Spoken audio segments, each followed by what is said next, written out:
Thank you all for being here. Over the past week, more than a dozen suspicious packages have been sent through the United States Postal Service to a media outlet, a Hollywood actor, and at least 7 high-ranking current and former political leaders in the Democratic Party. This is utterly unacceptable. Political violence or the threat of violence is antithetical to our vigorous system of self-government. It is a threat to that respect for law and process that allows our people to accept legislation, elections, court rulings with which they do not agree. This is the central feature of our system of government. You advocate for your beliefs enthusiastically, but we peaceably and lawfully comply with the results. Please know that from the beginning, this investigative team has made this matter a top priority, focusing their great talents and expertise on neutralizing this threat. They have moved swiftly and professionally, using extraordinary technical expertise to apprehend the one alleged responsible. This is a demonstration of the skill, capability, and determination of our American law enforcement, the best in the world. So I am pleased to participate in this announcement that a suspect is in the custody of the FBI. I want to remind everyone that the defendant in this case, as in every case, is innocent until proven guilty. He has been charged today with 5 federal crimes, including interstate transportation of an explosive, illegal mailing of explosives, threats against former presidents and certain other persons, threatening interstate communications, and assaulting current and former federal officers. For these charges, the defendant faces up to 58 years in prison. These charges may change or expand as the investigation proceeds. This is a law and order administration. We will not tolerate such lawlessness, especially not political violence. And so I want to thank FBI Director Wray and his team, all of our law enforcement partners who are here, ATF, Secret Service, Postal Inspectors, Capitol Police, and New York City Police Department, and the United States Attorney Berman of the Southern District of New York, and U.S. Attorney for the Southern District of Alabama, Ariana Orsham. Federal, state, and local law enforcement officers from across this country responded immediately to the cause and contributed to this effort. We are proud of each one of them. I want to reiterate the defendant in this case is innocent until proven guilty. But let this be a lesson to anyone, regardless of their political beliefs, that we will bring the full force of law against anyone who attempts to use threats, intimidation, and outright violence to further an agenda. We will find you, we will prosecute you to the fullest extent of the law. And now Director Wray, who's done an incredible job leading this effort over the last few days, he will give us the details of today's important arrest. Chris?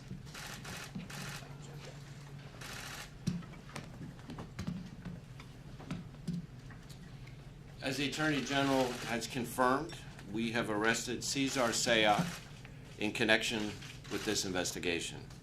As our investigation is still ongoing, I may not be able to answer questions about his background or about his motive. What I can say is that this was a nationwide investigation of enormous scope and of the greatest importance.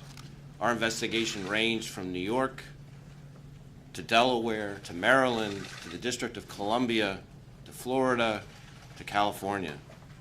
And as it always does, the FBI responded with every resource we've got, including our Joint Terrorism Task Forces, our Counterterrorism Division, and our world-renowned experts at the FBI lab in Quantico. But and I really can't underscore this enough, we did not act alone, as you can see from the agencies and departments represented up here today. A threat of this scope and of this magnitude requires all of us working shoulder to shoulder. And today's arrest is a testament to the strength of our partnerships and what we can do when we all work together. I want to acknowledge the many partners who helped in recovering and transporting these IEDs to our lab in Quantico. This is dangerous and highly skilled, specialized work that requires great care, and we're incredibly grateful to all those who helped us in that effort in getting those devices to our lab from around the country. We can confirm that 13 IEDs were sent to various individuals across the country. Each device consisted of roughly 6 inches of PVC pipe, a small clock, a battery, some wiring, and what is known as energetic material, which is essentially potential explosives and material that give off heat and energy through a reaction to heat, shock, or friction.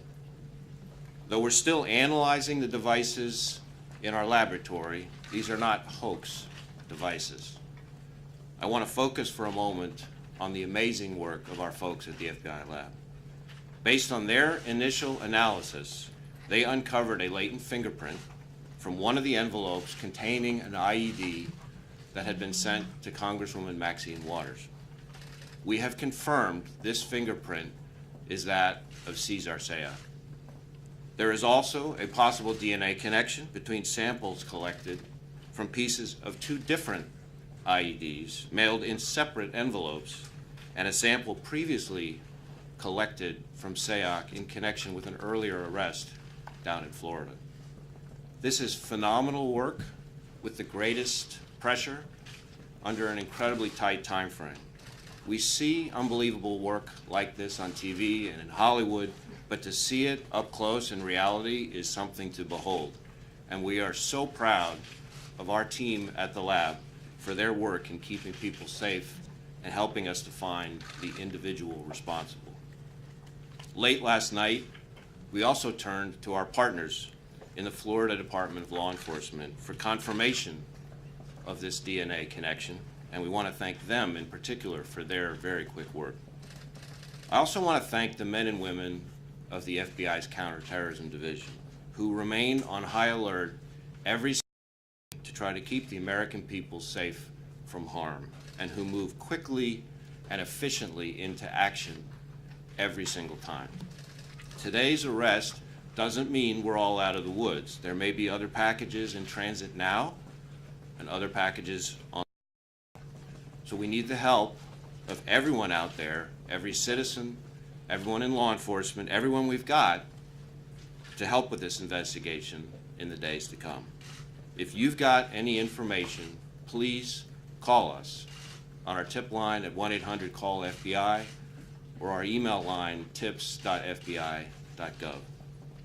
No piece of information is too small. Every tip could be the one that leads to something very important.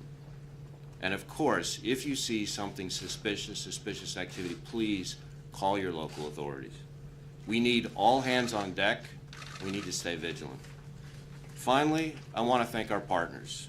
Too many to name from across the country because we cannot do this work alone. Everyone up here today understands that, and we take that to heart every single day as we do the hard work together of protecting 325 million Americans. Now I'd like to turn the podium over to Commissioner O'Neill from the NYPD.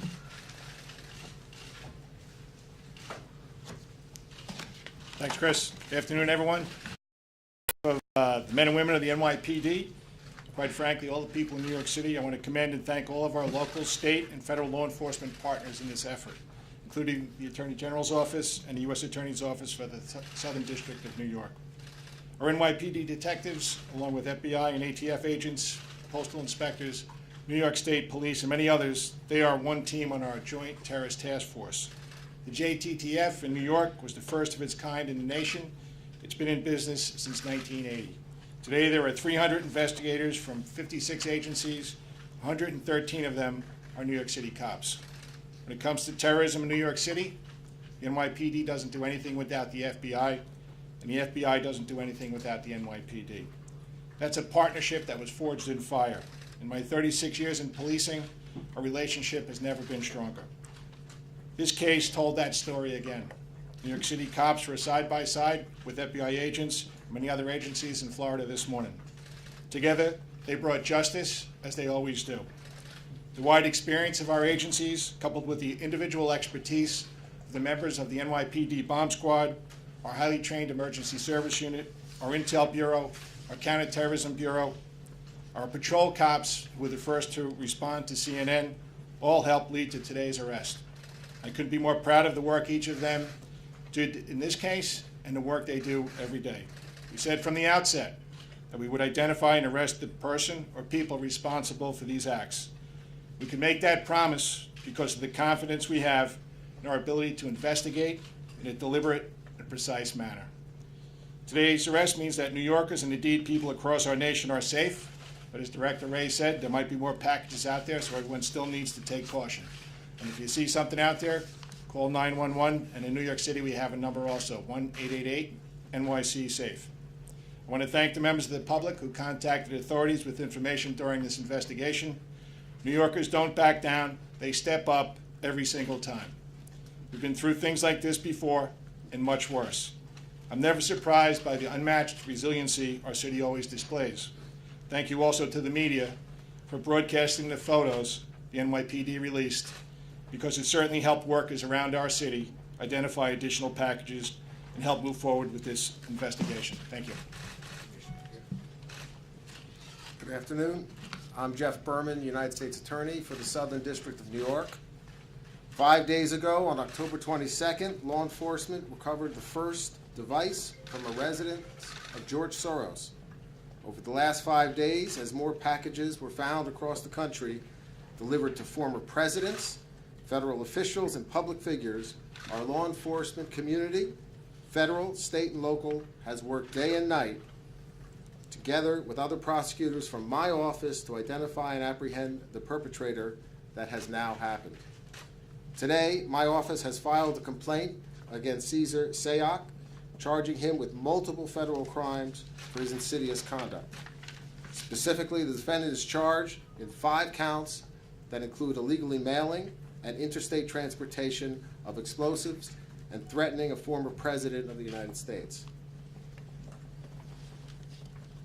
As alleged in the complaint, the defendant mailed destructive devices to citizens of this country who currently hold or have held our highest public offices: President Barack Obama, former Secretary of State Hillary Clinton, former Vice President Joe Biden, former Attorney General Eric Holder, Congressperson Maxine Waters, U.S. Senator Cory Booker, former CIA Director John Brennan, and former Director of National Intelligence James Clapper. The defendant's conduct as charged is cowardly and reprehensible and totally anathema to our democracy. And now the defendant faces a potential total of 58 years in prison. This is an ongoing and active investigation. We will not rest until these crimes are fully investigated and the defendant or defendants are brought to justice.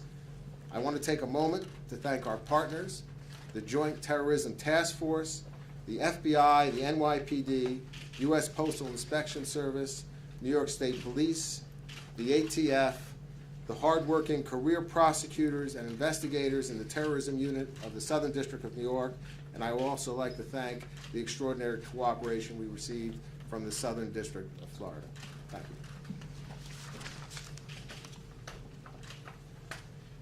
Good afternoon. My name is Gary Barksdale, Deputy Chief, United States Postal Inspection Service. First off, like many of my colleagues, I'd like to thank all of our federal partners who participated in this nationwide investigation: the FBI, ATF, Secret Service, New York Police Department, and the many state and local law enforcement agencies who provided valuable assistance. Truly, I can say this is the way law enforcement is supposed to work. This was a massive investigation, was a collaborative effort, and was well coordinated with each agency bringing a special expertise to the table. But I would also like to recognize the many postal employees who we think of as our eyes and ears. We appreciate the diligence and awareness. In fact, it was a postal employee this morning that alerted us to one of these suspicious parcels. We in the Postal Inspection Service have a great deal of expertise in responding to and investigating suspicious mail. Postal inspectors are trained to respond and investigate dangerous mail items in the mail. These dangerous mail investigation specialists are highly proficient in the use of state-of-the-art equipment. Fortunately, in this case, none of the devices detonated, and there was no injuries. However, postal inspectors will remain vigilant and monitor postal facilities to determine whether there are additional mailings that have not yet been discovered. We will continue to work with our law enforcement partners to ensure the safety of the mail, our postal employees, our customers, and the American public.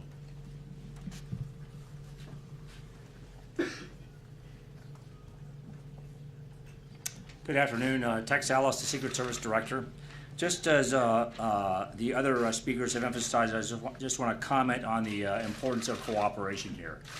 We were in the forefront of this with receiving early packages on Tuesday and Wednesday, and fully engaged with the Joint Terrorism Task Force and other federal partners. And just want to acknowledge the great work done by the FBI, ATF, the Postal Service and inspectors, New York City Police, Capitol Police, and then the different states involved, New York, Florida, California, Delaware, Maryland, and even the District of Columbia.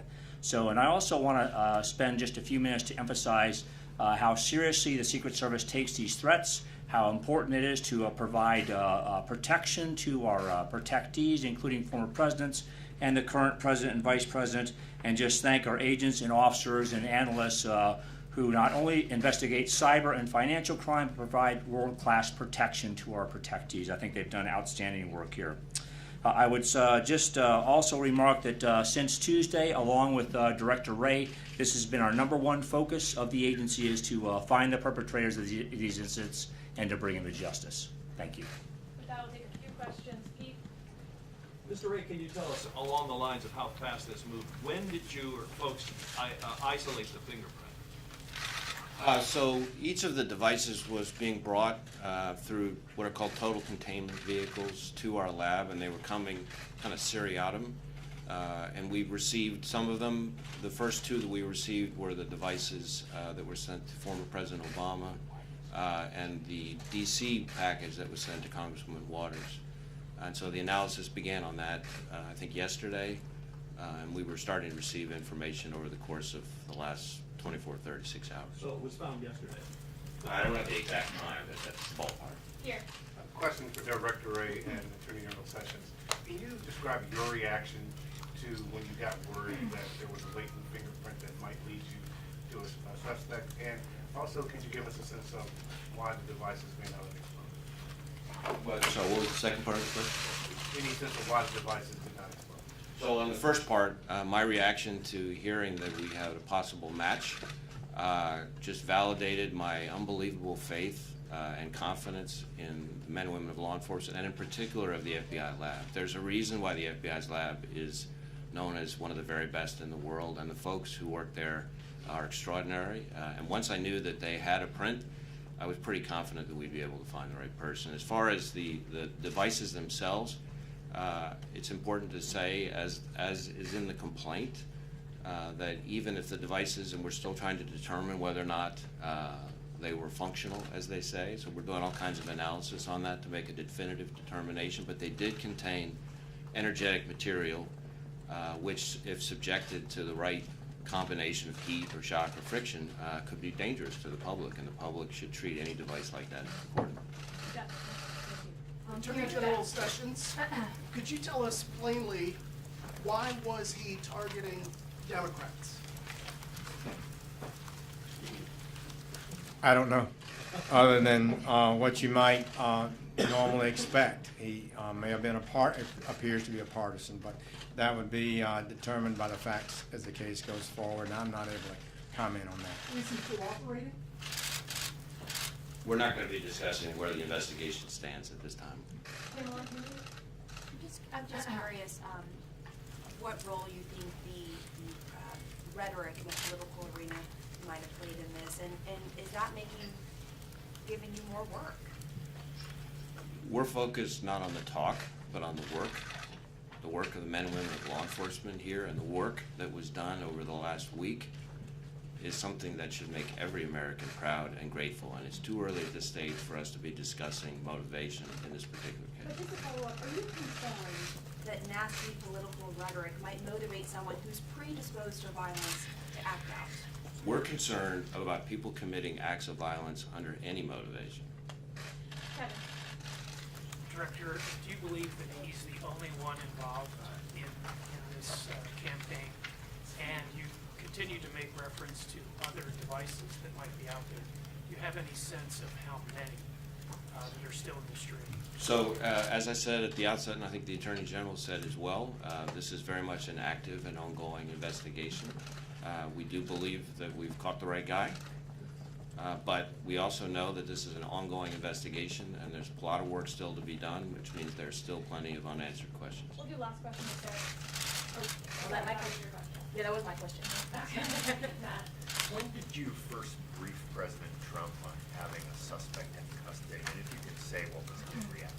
I'm not going to get into our discussions with the President. I will say that I received a very nice congratulatory call from the President shortly before heading over here, and saw his remarks that he made at the White House. And I think he, like every American, is and should be proud of the unbelievable work that was done not just by the FBI, but by all of our law enforcement partners across multiple states in this. I think Commissioner O'Neill said it well. The partnerships that exist in the law enforcement profession right now in this country are extraordinary, are better than they've ever been, and it's exactly what the doctor ordered for this country at this time. Thank you so much. Director, on which package did the DNA sample come from?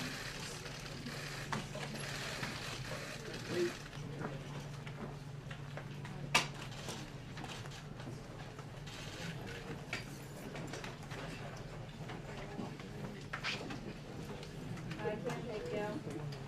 They've lost me. Whoever asked that last question. Do you have one? 4 or 5? Yeah, I can.